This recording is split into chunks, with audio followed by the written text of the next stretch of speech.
Hello, and welcome to my channel. My name is Damali. I'm the founder and lead counselor of Forerunner Counseling. My channel here, I created it for the sole purpose of creating material that could be like a support for many of you that have never maybe been to therapy, or you're curious about how to deal with some of the challenges that you have.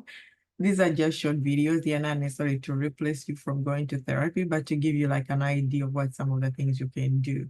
Since I think a lot of people have struggled, we all have challenges. None of us is perfect, but to know how to navigate the challenges you have is another thing, especially if you've never been to therapy. Anyway, today the topic is about understanding and overcoming automatic negative thoughts. These are what they call ants. Ants, like the little ones, like the little bugs that go around in anthills, but these are thoughts. We are coming from a place of identifying these as thoughts, negative thoughts. They are automatic. So what are they? They are spontaneous, usually habitual thoughts that are negative, and they are random concerning how we believe about ourselves, right? So they are influenced by core beliefs that are negative. So for example, a lot of times I think all of us have experienced something that is negative in our lives. And when we experience pain or painful experiences in life on a consistent basis, it starts to create a belief system. Our heart starts to believe that this is true. So if, for example, a person is always mistreated by their friends or family, or they are constantly bullied, or they are being named cold, or they don't have friends, or their friends manipulate them, or their friends betray them on a consistent basis, the heart starts to believe that this is true. And it becomes evidence. And because it becomes evidence, based upon the fact that you've gone through it, your thoughts starts to align with what you believe. And so your thinking about yourself starts to be rooted in the fact that the experiences you've gone through are the ones that are giving you evidence that that is true. So what does that look like when a person is experiencing angst? So because these thoughts are very unconscious and sometimes subconscious, we kind of respond to them based upon the things that are occurring on a day-to-day basis. So for example, you make a very minor mistake, right? You easily gravitate to, I'm such a failure, I can never do anything right? So these ants are usually characterized by negative patterns of thinking that consistently disqualify the positive things that are happening. So, for example, we insist a lot of the times on the things that are wrong as opposed to the things that are good. Now, for me personally, I was a very pessimistic person. Pessimism in such a way that I was looking at life through the glass half empty. And I was also looking at life through the lens of that this is the fact, this is the evidence with my naked eye that is in front of me. My brain had never learned to challenge a negative thought. I just thought it is what it is. You know what? It's gloomy. It is gloomy. And that's what I say. And so I remember one time one of my friends told me, like, but Damali, you're very negative. You're like a Debbie Downer. And I'm grateful she said that because I never thought of it like that. But when she said it, it kind of made me become more very aware that this is how my propensity of thinking is. It's not healthy, but I didn't even know it wasn't healthy because from my vantage point, it is what it is. But I didn't look at it like it was a bad thing. So for example, if it's, let's say, something is going to happen in 2 weeks, right?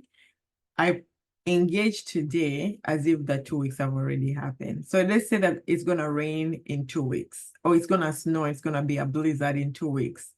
This is how I used to engage right now in this moment. Why bother going to buy sandals, or why bother going to do this if it's going to rain in 2 weeks?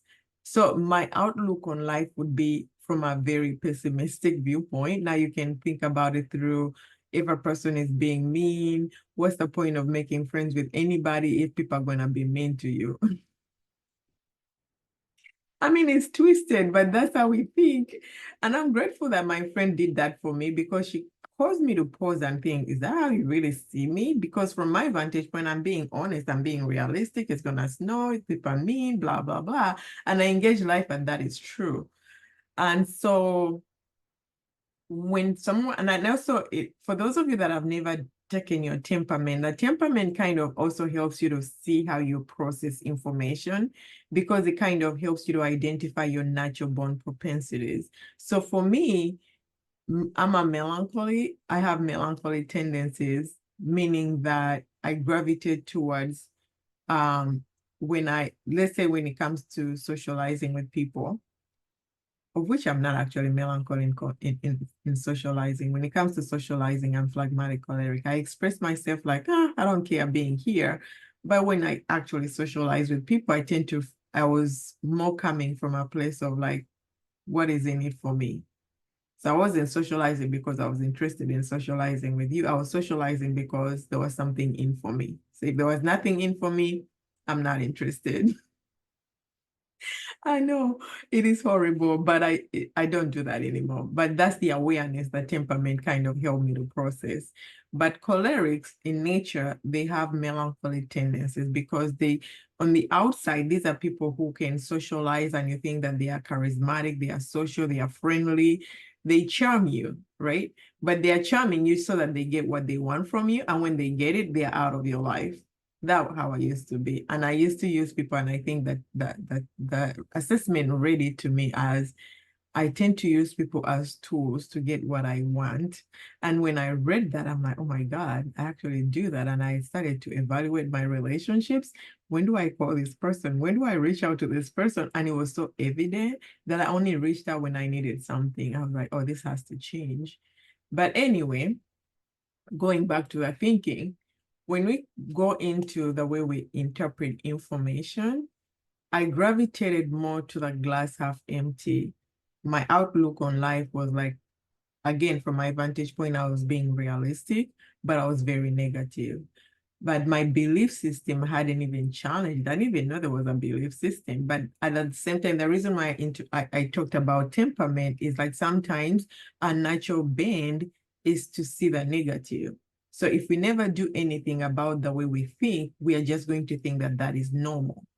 And so for people who have experienced a lot of trauma, people have experienced a lot of disappointment, betrayals, neglect, abandonment, rejection at a very young age, your core beliefs about yourself are very negative.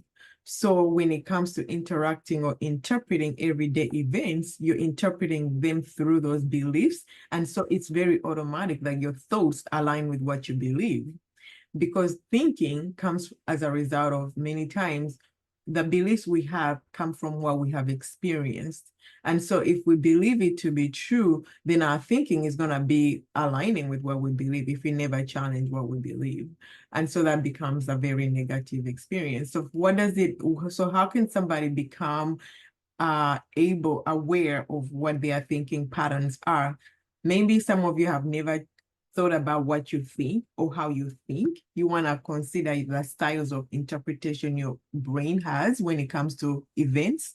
Like in cognitive behavioral therapy, they interpret it as erroneous ways of thinking.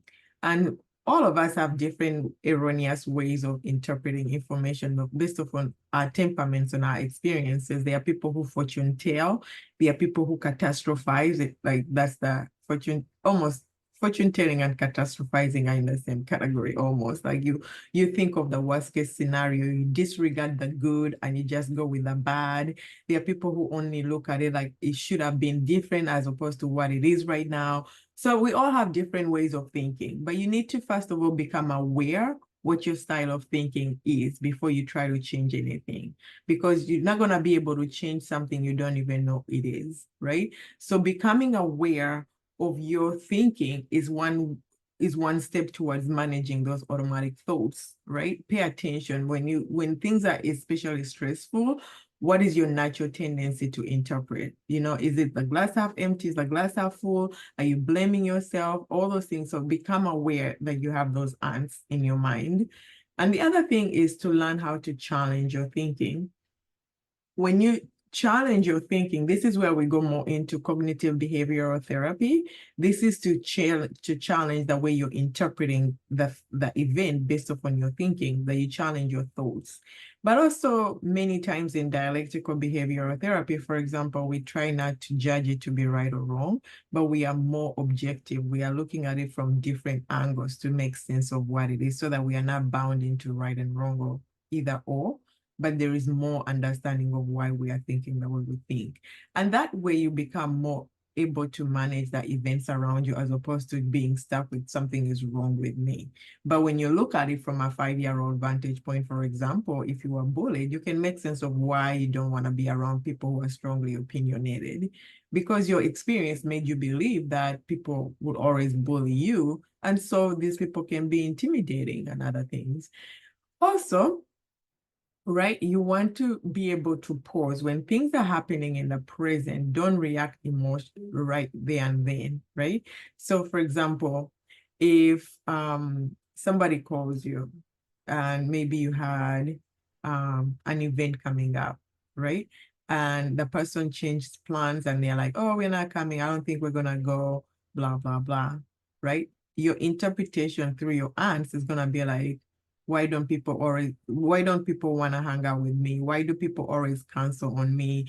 I never make plans because every time I make plans, people always cancel plans with me, blah. And you just go into your negative thinking, right? So you want to practice to be able to be in the moment, what they practice for mindfulness, being in the moment and fully engage it for what it is, as opposed to allowing the past or the future interpreted in the very moment, so that you can practice to reappraise your thinking so that you can be in the moment, so that your thoughts are disrupted. And also when you're seeking to challenge your thoughts, there are certain things that we do. I remember there is a book, actually it's a book, I think it's called Loving, something to do with loving. But the lady has these 4 questions where she asks you to think about it. Like when I think about it, like if my friends cancel plans and I think about it like that, um, and I think of it like they don't like me. When I think of it like that, how does that make me feel?